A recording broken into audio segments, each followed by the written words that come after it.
Howrah bridge শুনলেই চোখের সামনে ভেসে ওঠে তাই না?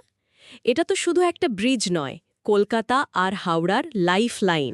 একদম তাই, মানে শুধু লাইফলাইন না, বাঙালির ইতিহাস, ঐতিহ্য, স্থাপত্য সবকিছুর একটা প্রতীক। ঠিক, এর পেছনে তো অনেক গল্প, ব্রিটিশ আমল, ইঞ্জিনিয়ারিংয়ের কামাল, অনেক কিছু। অবশ্যই। আর আজ আমরা সেই গল্পগুলোই একটু বিস্তারিতভাবে জানার চেষ্টা করব আমাদের হাতে যে তথ্য আছে তার ভিত্তিতে। বাহ, তাহলে চলুন শুরু করি একেবারে গোড়া থেকে।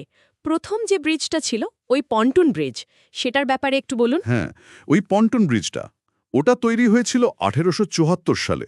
আসলে তখন কলকাতা আর হাওড়ার মধ্যে যোগাযোগ, মানে ব্যবসা বাণিজ্য, যাতায়াত, এগুলো সাংঘাতিক বেড়ে গিয়েছিল।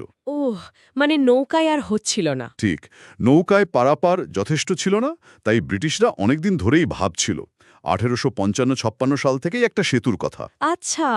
শেষ পর্যন্ত 1871 সালে জর্জ ক্যাম্বেল, তখনকার লেফটেন্যান্ট গভর্নর, উনি হাওড়া ব্রিজ অ্যাক্ট পাশ করালেন, আর স্যার ব্র্যাডফোর্ড লেসলি এর ডিজাইনটা করেন। আর তৈরি করা, সেটা কিভাবে হলো?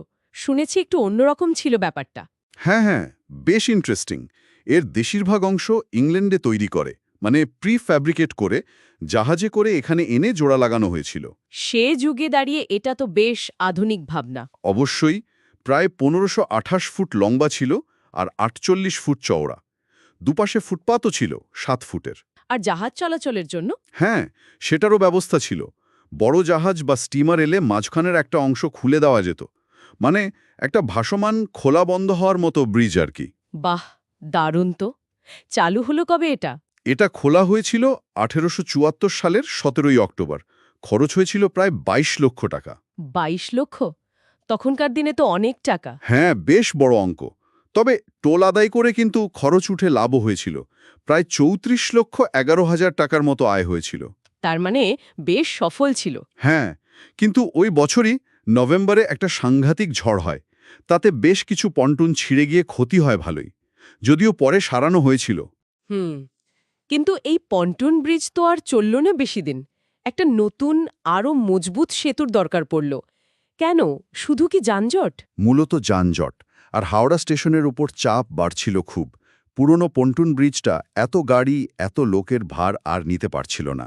সমস্যাটা নিশ্চয়ই বাড়ছিল দিন দিন। বাড়ছিল মানে খুব বাড়ছিল। তাই একটা পার্মানেন্ট, মানে স্থায়ী আর অনেক বেশি শক্তিশালী সেতুর দরকার হয়ে পড়েছিল।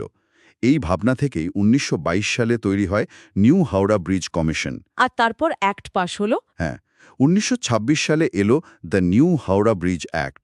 লক্ষ্য ছিল একটাই, এমন একটা ব্রিজ তৈরি করা যা অনেক বেশি ভার নিতে পারবে, আবার নিচে হুগলি নদীতে জাহাজ চলাচলও বন্ধ হবে না। আর তাতেই জন্ম নিল আজকের হাওড়া ব্রিজ।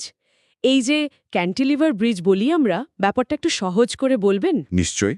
এটা হলো একটা ব্যালেন্সড ক্যান্টিলিভার ব্রিজ, মানে নদীর দুটো পাড় থেকে দুটো বড় থামের ওপর ভর করে ব্রিজের দুটো অংশ এগিয়ে এসে মাঝখানে ঝুলে থাকে। নদীর মধ্যে কোনো পিলার বা থাম লাগে না। ও আচ্ছা, মাঝখানে কোনো সাপোর্ট ছাড়াই। একদম। দুটো হাত যেন দুদিক থেকে বাড়িয়ে একে অপরকে ব্যালেন্স করছে। জানেন, এটা যখন তৈরি হয় তখন এটা ছিল পৃথিবীর 6ষ্ঠ দীর্ঘতম ক্যান্টিলিভার ব্রিজ। ভাবা যায়? কারা বানিয়েছিল এটা? কোন কোম্পানি? বানিয়েছিল একটা British company, Cleveland Bridge and Engineering Co Limited, আর ডিজাইনটা করেছিল র্যান্ডেল পামার অ্যান্ড ট্রাইটন। এই ব্রিজের একটা বিশেষত্বের কথা খুব শোনা যায়, যে কোনো নাট বোল্ট ব্যবহার হয়নি। এটা কি সত্যি? একেবারে সত্যি। পুরো ব্রিজটা রিভেট দিয়ে জোড়া। রিভেট? সেটা কি জিনিস? রিভেট হলো, মানে ধরুন দুটো স্টিলের পাতকে জুড়তে হবে, আহা। তখন একটা গরম করা ধাতুর পিন ছিদ্রের মধ্যে দিয়ে গলিয়ে দুদিক থেকে পিটিয়ে মাথা তৈরি করে দেওয়া হয়। ঠান্ডা হলে ওটা এমনভাবে চেপে বসে যে মারাত্মক শক্ত জোর তৈরি হয়। ও, নাট বোল্টের থেকেও শক্তিশালী? তখনকার দিনে, হ্যাঁ, বিশেষ করে এত বড় কাঠামোর জন্য অনেক বেশি নির্ভরযোগ্য মনে করা হতো। এটা সত্যি একটা ইঞ্জিনিয়ারিং মার্ভেল। অবিশ্বাস্য। আর এর জন্য যে বিশাল স্টিল লেগেছিল, 26,500 টন বলছিলেন। হ্যাঁ, প্রায় 26,500 টন হাই টেনসাইল স্টিল, যার বেশিরভাগটাই, মানে প্রায় 23,000 টন, এসেছিল tata iron and steel company থেকে, জামশেদপুর থেকে। তার মানে আমাদের দেশে টাটা স্টিলের একটা বিরাট অবদান। বিরাট অবদান। এটা শুধু ব্রিজের শক্তি নয়, ভারতের শিল্প ক্ষমতারও একটা বড় নিদর্শন ছিল তখন। আর ফ্যাব্রিকেশনের কাজ করেছিল কলকাতার 3টে নামকরা কোম্পানি, বার্ন কোম্পানি, ব্রেথওয়েট আর জেসপ। শুরু তো হলো 1937-এ, কিন্তু তখন তো দ্বিতীয় বিশ্বযুদ্ধ চলছে। ঠিক, বিশ্বযুদ্ধের ডামাডোলের মধ্যেই কিন্তু কাজ এগিয়েছে। 1937 থেকে 1942-এর মধ্যে কাজ শেষ হয়, আর পাবলিকের জন্য খুলে দেওয়া হয় 1943 সালের 3 ফেব্রুয়ারি। কত বড় এটা, লম্বায় চড়ায়? মোট 705 মিটার লম্বা, মাঝের স্প্যানটা প্রায় 460 মিটার, আর চওড়া 30 মিটার, দুপাশে 15 ফুটের ফুটপাত আছে। খরচ হয়েছিল আনুমানিক 3.5 কোটি টাকা। আর নামটা? প্রথমে তো অন্য নাম ছিল। হ্যাঁ, প্রথমে নাম ছিল নিউ হাওড়া ব্রিজ। পরে 1965 সালের 14 জুন রবীন্দ্রনাথের নামে এর নাম হয় রবীন্দ্র সেতু। যদিও আমরা সবাই হাওড়া ব্রিজ বলেই ডাকি এখনো। ঠিক তাই, হাওড়া ব্রিজ নামটাই মুখে মুখে ফেরে। আজও তো লক্ষ লক্ষ মানুষ, হাজার হাজার গাড়ি রোজ পারাপার করে। এটা শুধু যোগাযোগ রক্ষা করছে না, কলকাতার একটা আইকন হয়ে গেছে।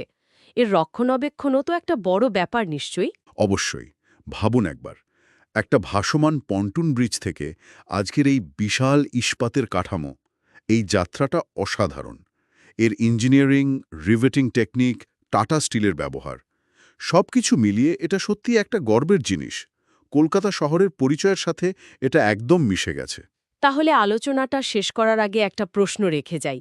এই যে হাওড়া ব্রিজ বা এই ধরনের ঐতিহাসিক স্থাপত্যগুলো, এগুলো কি শুধু ইট পাথর বা স্টিলের কাঠামো, নাকি এগুলো একটা শহরের জীবন, তার স্মৃতি, তার সংস্কৃতির অংশ হয়ে ওঠে? আমরা যখন এর দিকে তাকাই, কি দেখি আসলে? খুব গুরুত্বপূর্ণ প্রশ্ন।